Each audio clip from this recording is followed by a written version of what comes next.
또 초빙받고 난 다음에 사실 다른 교회도 초빙받게 되었습니다. 그러나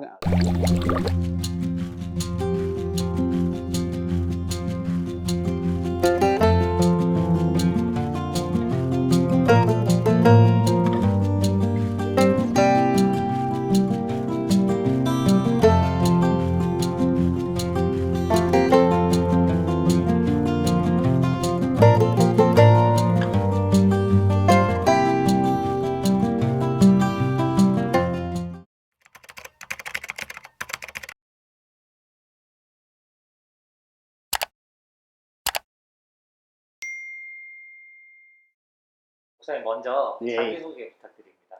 저는 신촌교회에서 지금 20년 넘게 목회하고 있는 정순길 목사입니다. 저는 시골 교회의 전도사님의 아들로 태어났습니다. 그렇기 때문에 어렸을 때부터 신앙생활을 하게 됐고, 또 그러한 가운데 또 힘들고 어려운 시절도 있었지만은 이제 또 나이가 들어가면서 신학을 하고자 해서 목회를 하게 되었습니다. 근데 저희 앞서서 또 둘째 형님 사실 목회를 하고 계셨어요. 그래서 이제 형님의 목회하는 것도 보면서 그렇게 이어서 목회자의 길을 걷게 되었습니다. 처음에는 이제 시골교회 자제들이 대부분 어려우니까 목회를 안 하려고 하는 생각을 많이 갖습니다.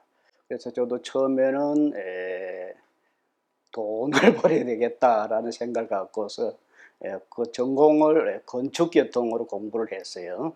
그래서 그곳이 대구 지역이었습니다. 대구 지역인데 대구 제일교회가 다니면서 그때 청년부 활동을 하면서 그곳에서 사실은 목회자가 되어야 되겠다 하는 생각을 갖게 되었고, 그때 사실 굉장히 청년의 모든 형제 자매들이 굉장히 뜨거웠습니다. 그리고 지도해 주던 장로님이 계셨는데 그 장로님도 목사님 아들이셨어요. 그래서 우리에게 많은 그 신앙의 그 열정을 부어 주셨는데 그 장로님의 그 영향도 많이 있었다고 봅니다. 그래서 공부를 마치면서 신학을 하게 됐습니다. 제가 부산에서 부목사로 있는 가운데 이제 목회지를 이제 찾게 됐습니다. 목회지를 찾는 가운데 기도하면서 저의 집사람과 함께 맨 처음 초청해 주는 교회를 가자라고 하면서 그렇게 기도를 했습니다. 기도를 했는데 우리 신촌교회에서 저를 초청해 주셨어요. 초빙해 주셨어요. 그래서 오게 됐고, 또 초빙받고 난 다음에 사실 다른 교회도 초빙받게 되었습니다. 그러나 기도를 했기 때문에 그래서 우리 신촌교회로 오게 되었습니다. 우리 신촌교회는 58년의 역사를 가진 그러한 교회입니다. 교회 특징은 뭐 보통 교회와 같이 다를 바가 없고요. 우리는 이 지역이 보면은 공단 지역이고, 그래서 지역을 중심으로 해서 전도를 많이 하고자 합니다. 그래서 이 지역이 빨리 복음화되기를 바라고 있고요. 그런데 또 이곳에 상주하는 사람들이 그렇게 많지를 사실 않아요. 그래서 그러한 좀 애로사항도 있기도 합니다. 그러나 늘 기도의 제목이 이 지역이 빨리 복음화되기를 바라고 있습니다. 처음에 이곳에 왔을 땐 사실 모든 게 다 어설프기도 했지만 또 설렘도 사실 있었습니다. 설렘도 있었고 그러한 가운데 설교를 했는데 사실은 정신이 없었어요. 어, 이전에 담임 전도사로 한 경력이 있긴 했습니다만 또 뭐 새로운 교회를 가서 설교한다라고 하는 것 결코 또 쉽지를 않습니다. 그러한 가운데 설교를 하고 사실 정신없이 보냈다라고 그런데 말할 수밖에 없고, 또 그러한 가운데 이 지역의 또 특성도 살피면서 목회 계획을 세웠고, 그래서 계속 지금 목회를 하고 있는 중입니다. 예, 뭐, 그 생각은 좀 솔직하게 대답을 하고 싶습니다. 이 지역을 와서 처음에는 어, 젊었었기 때문에 40대 초반에 제가 오게 되었습니다. 오게 됐는데, 젊었을 때 생각도 사실 있었지만은, 그러나 하나님께서 보내주신 곳이기 때문에 이곳에서 우리 성도님들과 함께, 또 그리고 특히 저를 위해서 많이 기도해 주시는 분들이 계셨습니다. 그래서 늘 우리 성도님을 위해서 제가 이곳에서 계속 목회를 해야 되겠다라고 하는 그런 결심을 갖게 되었습니다. 그러한 가운데 이제 세월이 현재 이르게 된 겁니다. 예, 제가 교회에 대해서 뭐 어, 정의를 내리기는 조금 그렇습니다만은, 제가 생각하는 교회는 모이는 교회에서 흩어지는 교회로 방향을 잡아야 되겠다라는 생각을 갖게 되었습니다. 자신의 또 이름을 드러내기보다는 오히려 또 숨어서 봉사하고 지역 사회와 사회, 그리고 주변 그 사회에 나가서 주변 환경을 살피면서 빛과 소금의 역할을 감당하는 그런 교회가 되었으면 합니다.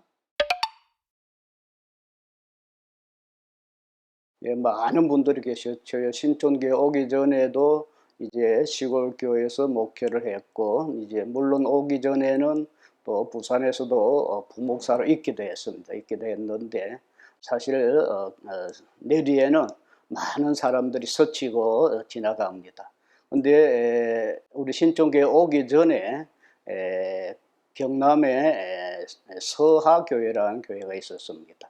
그 교회에서 처음에 담임 목회자로 가게 됐는데, 그곳에 가서 사택을 건축하게 되었습니다. 건축하게 되었을 때 그때에 집사님들이 함께 하면서 특히 여집사님 한 분이 계시는데, 그분이 힘든 가운데서도 함께 하셔서 정말 목회자가 오히려 그 신앙을 본받아야 되겠다라고 하는 그런 생각을 갖게 되었고, 현재 우리 또 신촌교회 와서는 이제 또 많은 분들이 사실 도와줍니다. 도와주는데 그 가운데 근사님들이 오히려 목회자보다 먼저 앞서 생각하고 그 일을 또 준비해주고 계획해주는 그런 검사님들이 또 계시고 지사님들이 계십니다. 그래서 저는 그걸 늘 생각하면서 그분들의 모습 보면서 목회자로서 때로는 또 부끄럽기도 하고, 또 때로는 과연 목회자로서의 내 위치를 지키고 있는가, 내 삶을 감당하고 있는가라고 하는 그러한 자기 반성도 하기도 합니다. 예, 우리 신촌교회는 이제 역사도 오래되었고, 또 농촌 지역에 지금 위치하고 있습니다. 그래서 지금 점점 이제 교회가 이제 성도들의 숫자가 줄어가고 있는 그런 상황입니다. 그래서 아마 우리 교회뿐만 아니라 농촌의 농어촌의 모든 교회들이 다 지금 고민하고 있을 것입니다. 그래서 어떻게 하면은 주변에 많은 사람들을 전도해서 교회로 성도님들 나오게 할까라고 하는 것이 사실은 큰 기도 제목이에요. 이제는 이제 목회에 이제는 마지막을 달려가는 그런 시기가 있게 되는데, 그래도 지난 삶들을 돌아보면서 나름대로 부끄러운 그런 모습도 사실 있었기도 합니다. 그러나 또 반면에 어떤 일들은 이거 이 내가 한 목회, 제가 한 목회가 그것이 과연 또 하나님 기뻐하시는 일이 있었다라고 자부심을 느낄 때도 사실 있습니다. 그래서 자신은 늘 나 자신이 낮아지기를 원했는데, 또 그런 가운데서도 사람이기 때문에 낮아지는 게 쉬운 일이 사실 아니다는 것을 깨닫게 되었습니다. 깨닫게 되고, 그로 인하여서 나 자신을 드러내게 될 때에는 그때마다 또 다시 또 무릎을 꿇는 그러한 자세로 지금까지 오게 되었습니다. 예, 지금까지 목회를 해온 지가 이제 거의 40년 가까이 되었습니다. 그런 가운데서 저는 아버님의 목회한 기간만큼 저는 목회를 하고자 했습니다. 근데 사실은 더 길어졌어요. 길어졌고 그러니까 지금까지 달려오게 되었습니다. 근데 저는 늘 야곱이 낙복나루에서 자신의 문제건 또 민족의 문제건 하나님 앞에서 간절히 기도한 그 모습을 보면서 우리 신촌교회가 또 하나님 기뻐하시는 그런 교회가 되고 특히 우리 성도님들이 영적으로 육적으로 강건한 가운데 또 믿음 지키면서 하나님의 축복 가운데 은혜 가운데 나아가는 우리 성도님들 되었으면 해서 늘 기도하고 있습니다.